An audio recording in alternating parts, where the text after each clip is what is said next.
तो तुम हमसे क्या क्वेश्चन पूछ रही थी, वो भी क्या ज्योति मौर्य और क्या, एक तो जल्दी से हमको शॉर्टकट में बोलो तो क्या हुआ ये हाँ, केस। हम एक्चुअली पूरा ठीक से फॉलो नहीं किए, हम इधर उधर ही सुन रहे थे, लेकिन हमको कुछ हल्का हल्का मालूम है। तो give me a very small summary, क्या हुआ।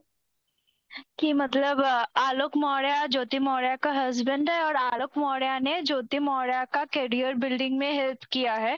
उसको हेल्प करने के बाद लेकिन लड़की मतलब वो जो एसडीएम ज्योति मौर्य जब एसडीएम बन गए तो उनका एक अफेयर चलने लगा किसी और ऑफिसर से।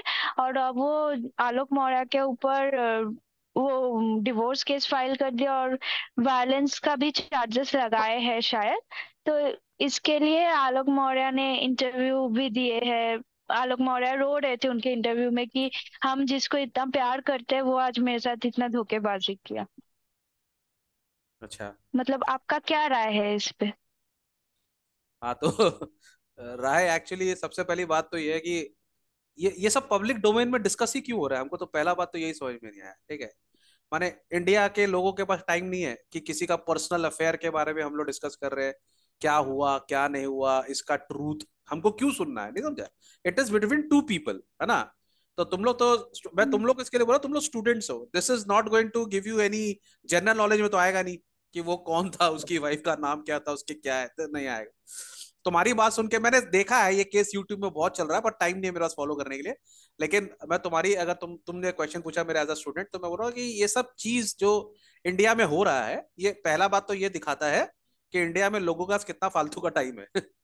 ठीक है, this is a personal issue between two people, understood, ये दो लोगों का है। अब इसको हम लोग जज कैसे करें, ठीक है। अगर तुम्हारी बात ले लेते हैं, अगर तुम्हारी प्राइमा फेसी तुम्हारी बात को मैं फैक्ट मान लूं, तो इसके अंदर दो तीन चीजें हैं जो यू शुड अंडरस्टैंड स्पिरिचुअली, की आप अंडरस्टैंड करना चाहिए। देखो, नंबर वन, अगर हस्बैंड ने वाइफ को पढ़ाया है, ठीक है, इट्स अ गुड थिंग, ठीक है। अगर एक्सपेक्टेशन के लिए पढ़ाया है तो इट्स अ बैड थिंग। क्या समझा। अगर मैं किसी को प्यार करता हूं, अगर मैं अपने बेटे को पढ़ा रहा हूं, तो मैं इसके लिए नहीं पढ़ा रहा कि बड़े होके वो मुझे कमा के देगा, ठीक है। It is because of love I am doing it for the my son, ठीक है। हस्बैंड अपनी वाइफ को पढ़ा रहा है, बहुत अच्छा काम है, ठीक है। लेकिन हस्बैंड को एक्सपेक्टेशन नहीं होना चाहिए उसकी वाइफ के साथ, अंडरस्टूड। सर मेरा बात को, दैट इज रॉन्ग पार्ट।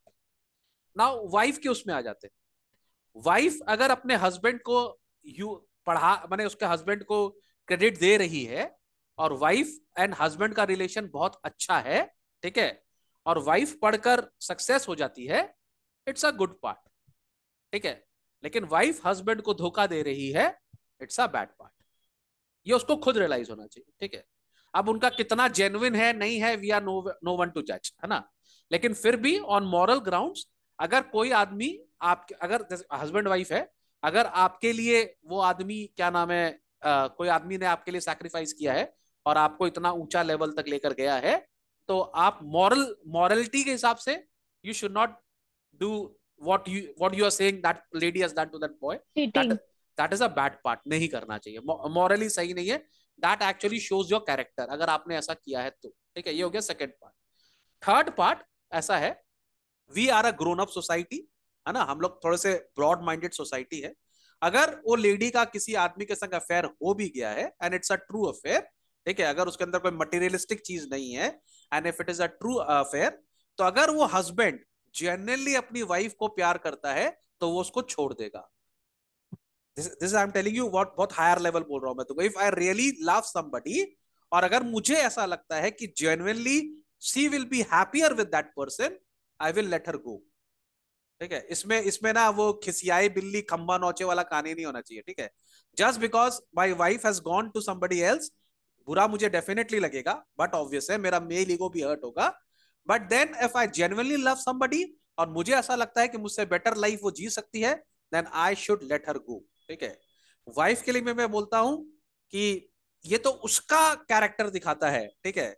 लेकिन अगर वो उसका हस्बैंड जेन्युइन बोल रहा है, और अगर उसकी वाइफ उसके हस्बैंड को छोड़ रही है, तो मैं तुमको लिख के दे सकता हूं वो बाद में जाके उस आईपीएस ऑफिसर को भी छोड़ेगी, अंडरस्टूड। सो यू कैन जज what kind of character it is.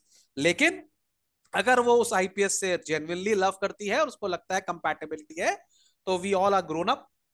ये एज अ सोसाइटी हम लोग को ग्रो करना चाहिए और एक्सेप्ट करना चाहिए। I know it is very difficult, it is very easier said than done, ठीक है। बट ग्रोन अप लोग यही होते हैं जो लेट गो करना जानते हैं, ठीक है। अगर वैसे भी अगर वो वाइफ इतना क्या नाम है उसके लिए इतना ट्रेचरस है, तो हस्बैंड को छोड़ देने में ही फायदा है ना। क्योंकि आने वाले टाइम पर वो उसको जेट माने उसके संग तो कंपैटिबिलिटी होगा ही नहीं, उसका लाइफ हस्बैंड का लाइफ ही खराब हो जाएगा। तो लेट हर गो, है ना।